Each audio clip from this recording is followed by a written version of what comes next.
আল্লাহকে প্রশ্ন করবে তুমি কোথায় আছো। রব্বুল আলামিন প্রশ্ন করার আগে জবাব দিয়ে দিয়েছেন, আর রাহমানু আলাল আরশি ইস্তাওয়া। আল্লাহ পাক আরশে আজিমে আছেন। কোথায় আছেন বলে? এক আঙ্গুল আকাশের দিকে উঁচু করে বলেন, আল্লাহ কোথায় আছেন? আরশে আজিমে আছেন। সুবহানাল্লাহ।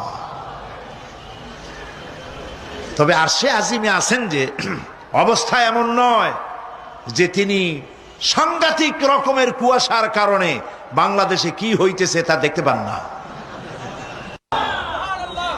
সে আল্লাহ রাব্বুল আলামিন সব কথা পরিষ্কার করে বলেছেন, আমি তোমার ঘাড়ের কাছে।